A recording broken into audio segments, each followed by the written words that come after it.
Welcome, everyone, to another episode of Behind the Shades. It's your host, Terraine, and we're going to talk about the two people who are neck and neck when it comes to winning the award of the biggest L of the year. Shannon Sharpe, aka Shannon Doll, otherwise known as Shannon Sharpie.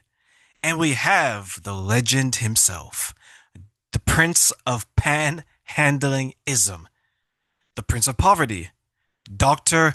Umar, can I get some donations, Johnson? We smell blood in the water, ladies and gentlemen. Shannon is facing more lawsuits. They can't stop, won't stop. Bad boy got more money than you can count. Sir, you better count what little money you have because the vultures are starting to circle and you look like grandma's leftover dinner from last night.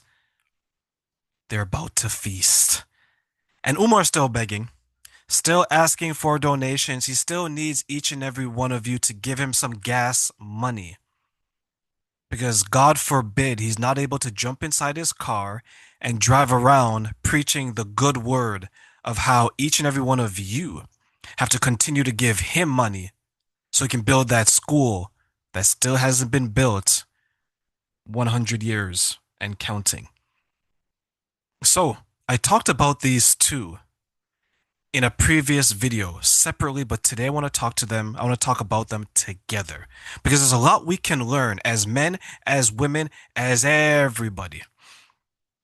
Ladies, when you see men like this, run. Because a real man won't ask you to drive hours to see him, like Dr. Umar. A real man won't beg you for money, like Dr. Umar. A real man won't ask you to pay his bills and his mother's bills. Because that is his role in society. It's his job in the world.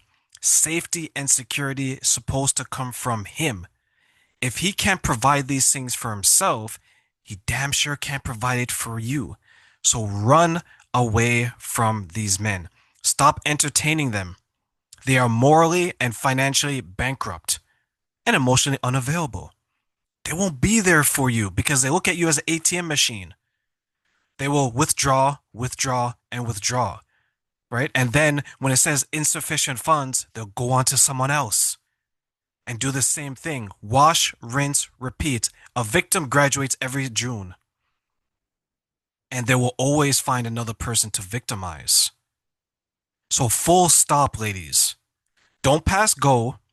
Don't collect 200. And if you don't trust yourself, go straight to jail. Chill out there.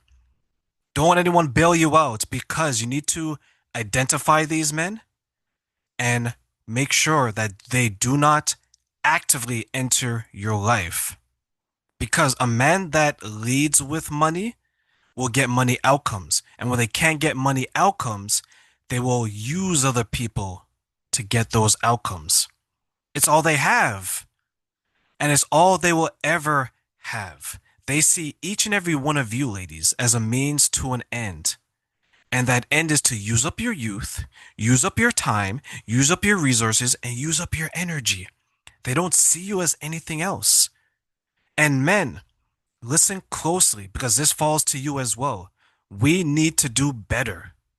Men like Shannon, men like Umar make us look bad.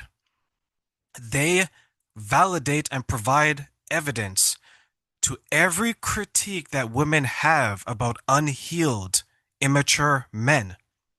They're gaslighting, they're manipulating, and they have narcissistic tendencies. It's all about them and no one else. Life is difficult enough for men. Life is difficult enough for women. Life is difficult enough for men and women to come together and make things work. So men, we need to do better. We need to stand up and show that men like Shannon and men like Umar are not where it's at. We need to do better. We need to be responsible and accountable for our image because we need to stop making it more difficult for ourselves and other men. We need to start making it better and simpler for each and every one of us.